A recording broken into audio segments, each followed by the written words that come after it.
Bonsoir, nous sommes le mardi 1er mars. Merci de nous retrouver pour cette nouvelle édition du 7-8, le journal. Tout de suite, les titres de cette édition. À l'occasion du Salon de l'Agriculture, nous vous proposons cette semaine une série de reportages sur les Yvelinois présents à cet événement. Aujourd'hui, le portrait de Catherine Goller, bouchère-à-coignère. Elle participe à ce rendez-vous porte de Versailles pour la première fois. Et nous faisons également découvrir l'attelage équestre. Au Haras des Brévières, il existe une école d'attelage et de nombreux stages sont proposés pendant les vacances. L'occasion de découvrir cette discipline qui s'adresse à tous. Et nous devions recevoir ce soir les représentants de l'association Juris Tribune de l'Université de Versailles-Saint-Quentin en Yvelines pour évoquer avec eux la reconstitution du procès Alexandra Lange qui se déroulera le 11 mars. En raison d'un dysfonctionnement au sein de la structure, ils ne pourront pas être présents ce soir. Veuillez nous excuser de ce problème qui reste bien sûr indépendant de notre volonté.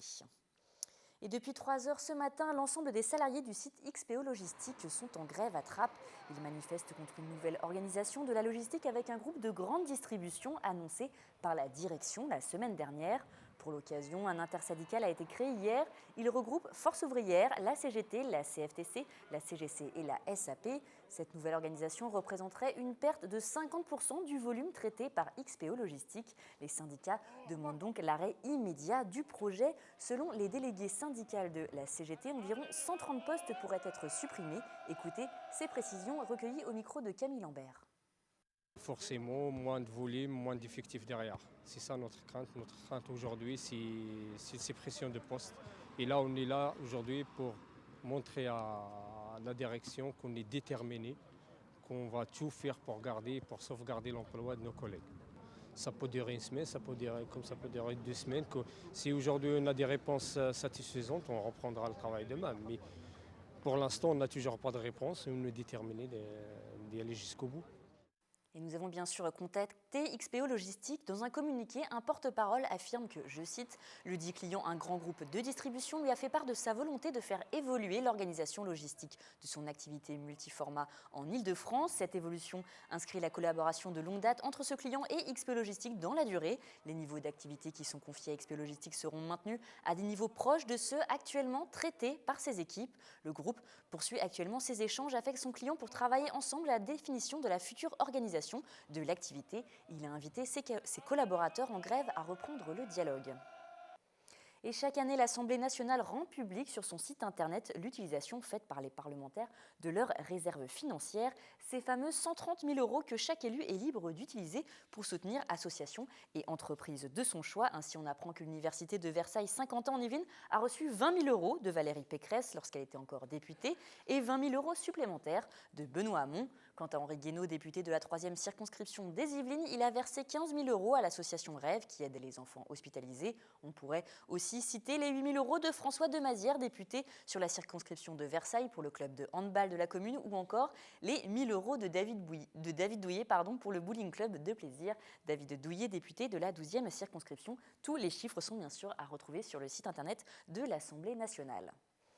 Et à présent, nous recevons sur ce plateau William L. pour une autre chronique. William, cette semaine, vous allez nous parler de l'eau pivoine. Tout à fait, Florane. Alors, l'eau pivoine, qu'est-ce que c'est? L'eau pivoine, c'est un bailleur social. D'ailleurs, c'est le second plus gros bailleur social de France. L'eau pivoine, en quelques chiffres, c'est plus de 50 000 logements étalés sur 7 départements d'Île-de-France. Ils sont présents sur 191 communes et logent plus de 180 000 personnes. D'ailleurs, dans les Yvelines, ils totalisent plus de 17 500 logements. L'eau pivoine, ça se décompose en 2 organismes. Le principal, c'est l'OPH, Eau-Pivoine, l'Office public d'habitat interdépartemental, qui a été créé en 1920 par le président de la République de l'époque. Donc c'est une structure assez ancienne. Le second, c'est l'association Logotel, qui a été repris en 1999 et qui propose un accompagnement social et une réinsertion par l'habitat temporaire. Alors William, pourquoi vous êtes intéressé au bailleur social aujourd'hui ? Alors c'est plutôt simple. En réalité, l'eau pivoine aujourd'hui est victime de la loi pour l'accès au logement et à un urbanisme rénové, plus communément appelée loi Allure. Concrètement, cela veut dire qu'au 31 décembre 2016, les offices HLM publics devront être rattachés à une collectivité locale unique. Alors première solution, c'est la région Île-de-France qui aurait pu la reprendre, mais Valérie Pécresse y était opposée. Ça a été voté la semaine dernière. La reprise ne se fera pas. L'annonce a été faite.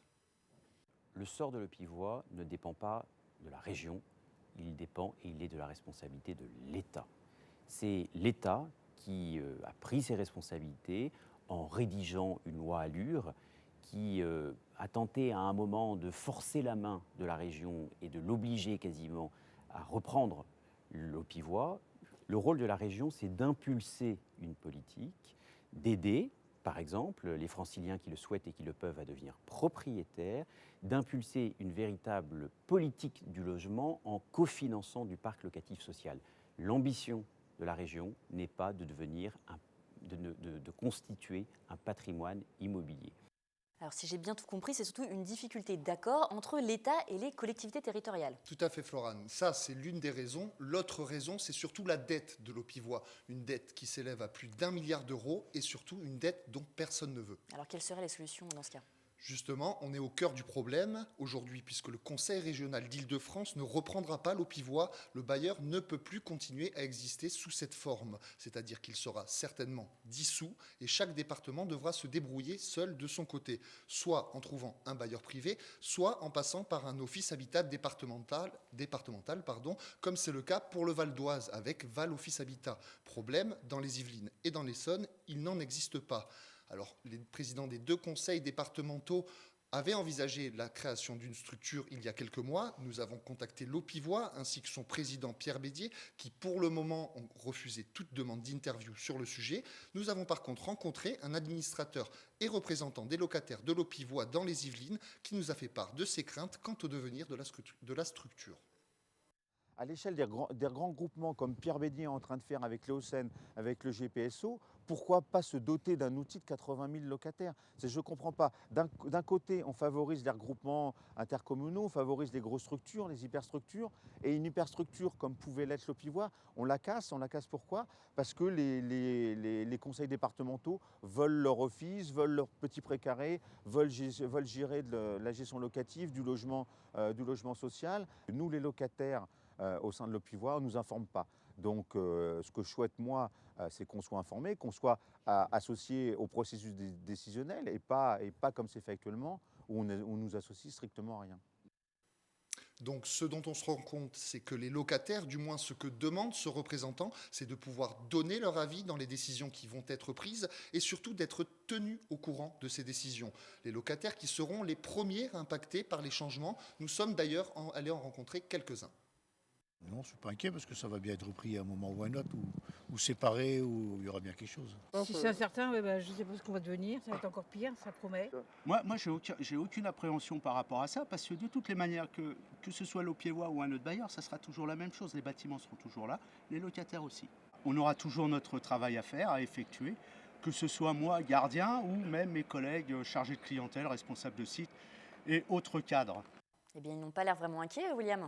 Non, Florane, et c'est d'ailleurs ce que nous a confié cette dernière personne qui est gardien à Saint-Cyr-l'École, c'est que les locataires auront toujours un toit sur leur tête et que les bâtiments seront toujours là. Simplement, aujourd'hui, aucune solution n'est encore proposée par les dirigeants de l'eau pivoine qui, je le rappelle, ne pourra pas continuer à exister sous cette forme. C'est un dossier donc assez important qu'il va falloir suivre. D'ailleurs, une première réunion avec les dirigeants est prévue la semaine prochaine. Les locataires auront donc normalement plus de certitude quant à l'avenir de la structure le 8 mars prochain. Merci beaucoup, William, pour toutes ces informations. Cette chronique était très intéressante et je ne vous dis pas ça parce qu'aujourd'hui, c'est la journée mondiale du compliment. Merci. Et passons maintenant au salon de l'agriculture. La viande n'est pas qu'une affaire de testostérone, malgré les chiffres qui démontrent que le secteur de la boucherie est essentiellement composé d'hommes. De plus en plus de femmes, aujourd'hui, se dirigent vers ce secteur qui ne connaît pas la crise. À Coignères, Catherine Goller est bouchère pour une grande marque de viande. Elle a été sélectionnée pour représenter et mettre en valeur l'enseigne au salon de l'agriculture. C'est le premier reportage de notre série que nous avons réalisé cette semaine au salon de l'agriculture. William L. et Fanny Bourdillon. Kenny, tu peux trancher la poitrine, ce sera fait comme ça. À 25 ans seulement, Catherine est responsable des ventes et dirige déjà sa propre équipe pour une grande enseigne de viande. La boucherie, c'est 10% de femmes pour 90% d'hommes, un milieu dans lequel Catherine a su s'imposer malgré tout. À la base, ça reste un métier d'homme, mais on voit quand même de plus en plus de femmes bouchères qui accèdent à cette profession. C'est vrai que c'est difficile, c'est assez rude. On travaille dans le froid, les horaires sont assez... Il faut se lever tôt le matin, hein. C'est à 3h du matin, il faut être dans le bio. J'ai un mental de roc, d'acier, donc c'est ce qui m'a apporté beaucoup de choses aussi pour le management d'une équipe d'hommes en fait. Et avec ceci, madame. Vous avez la promo du roast beef aujourd'hui? D'accord. Un tempérament récompensé puisque Catherine est aujourd'hui représentante de la marque au Salon de l'Agriculture. Nous l'avons rencontrée en séance de démonstration. Voilà, là je m'apprête à faire un filet mignon aux chèvres. Donc tout simple, donc la base un filet mignon, des petites tomates cerises pour la décoration. Là j'ai de la crépine pour l'entourer, persil et le fromage de chèvre. Une représentation d'une journée où Catherine mettra en valeur avec fierté sa profession en préparant des pièces de viande sous les yeux des visiteurs. C'est très impressionnant, il faut vraiment être réveillé, il faut être sur le qui-vive. Il y a beaucoup de gens qui posent des questions, qui demandent ce qu'on fait. Ça représente tout notre travail, ça représente la France en général. C'est en valorisant ce métier à travers justement une personnalité féminine qu'on va justement développer ce métier. On diminue le côté boucher avec le ventre rond, la moustache et on passe sur un métier vraiment dynamique avec des jeunes femmes qui trouvent vraiment leur voie dans le métier. L'évolution et la mise en avant de la femme dans un milieu où elle est peu représentée est une des valeurs de cette enseigne. La boucherie, un secteur qui ne connaît pas la crise, dans les 2 prochaines années, ce sont 4500 postes qui sont à pourvoir dans le secteur. Et demain, 2e épisode de notre série de reportages spécialement consacrés au Salon de l'Agriculture. Il sera question de la ferme de Viltin à Jouy-en-Josas. Et porte de Versailles, hier, il n'y avait pas que le Salon de l'Agriculture, le fromage et les produits laitiers étaient aussi à l'honneur avec leur propre salon. L'événement incontournable, c'était le concours de la Lyre d'Or qui récompense le savoir-faire dans la création d'un plateau de fromage. L'épreuve a duré 1h30. Le critère principal, composer un plateau de fromage uniquement de couleur blanche et orange. Parmi les 12 candidats qui ont tenté de décrocher la précieuse récompense, Arnaud Dufour, Yvelinois, il habite à Houdan. Il est reparti les mains vides, mais il nous explique les enjeux de ce concours. L'année dernière, j'étais spectateur en me disant que j'aimerais bien y participer. Et puis depuis que j'ai ouvert mon magasin, je me suis dit cette année on va le tenter puisque c'est tous les 2 ans. Il y a effectivement une reconnaissance du métier où si on fait un beau plateau, c'est l'activité noble de notre activité. On n'est pas que vendeur de fromage. Tous les jours, j'ai des clients qui me demandent un plateau pour les fêtes, pour Noël, pour un repas. Il faut être imaginatif, il faut être créatif. C'est aussi de montrer notre savoir-faire. Nous allons maintenant parler cheval. Nous en trouvons au Salon de l'Agriculture, mais également au haras des Brévières, le haras national des Brévières, qui est surtout connu pour ses activités de reproduction équine. Il propose également différentes activités hippiques. Depuis 2 ans, une école d'attelage a été créée au haras et pendant les vacances, de nombreux stages sont proposés. Je vous propose de découvrir cette discipline qui s'adresse à tous. Regardez. Là, tu vas essayer de rassembler un petit peu. Doucement. Ce ne sont pas des cavaliers ni des cochers, mais des meneurs. Depuis un peu plus d'une journée, ces stagiaires évoluent sous l'œil attentif de Guillaume Singer, responsable des cours d'attelage au haras des Brévières. En attelage, on est tout de suite au guide. Voilà, il ne faut pas attendre d'avoir une bonne assiette, de se tenir sur ces 2 étriers.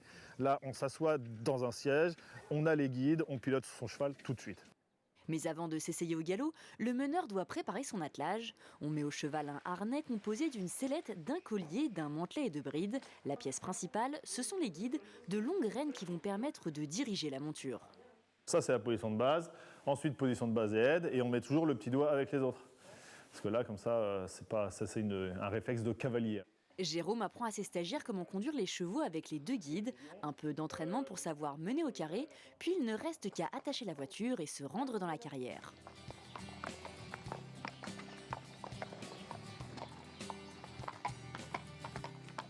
Aujourd'hui, les chevaux vont travailler les 3 allures, le pas, le trot et le galop. Un programme pas très différent d'une séance de dressage habituelle. Des exigences physiques moins lourdes que pour les cavaliers traditionnels. Experts ou novices, ils découvrent de nouvelles sensations. On découvre des sensations de contact avec le cheval que l'on n'a pas vraiment lorsqu'on fait de la balade avec des personnes en calèche, quoi. Il y a un contact avec le cheval permanent. Dans le travail attelé, ça permet aussi de voir d'autres horizons, d'aller se promener en promenade, en forêt, enfin voilà quoi. Et tout en continuant à travailler, à avoir des optiques de travail sur son cheval. Après 4 jours, les stagiaires sont autonomes et maîtrisent seuls leur voiture et leur cheval. Alors, si vous vous sentez l'âme d'un meneur, l'attelage est peut-être fait pour vous.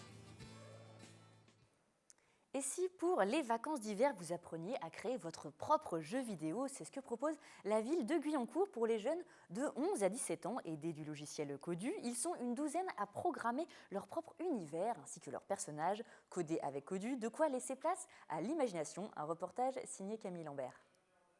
On est parti. Vous ouvrez un nouveau monde, donc vous sauvegardez votre monde. Et vous ouvrez un nouveau monde parce qu'il faut mieux repartir à plat. Créer son propre monde, un rêve devenu réalité pour ces 12 jeunes guyancourtois. Depuis lundi 29 février, ils se familiarisent avec le logiciel Codu. Le but, programmer leurs jeux vidéo de A à Z. Les objectifs, c'est découvrir la programmation, développer leur imaginaire. Ça va pouvoir aussi développer leur imaginaire. Et puis après, faciliter l'échange entre jeunes. Et au lieu d'être seuls devant leur ordinateur, là, ils peuvent échanger.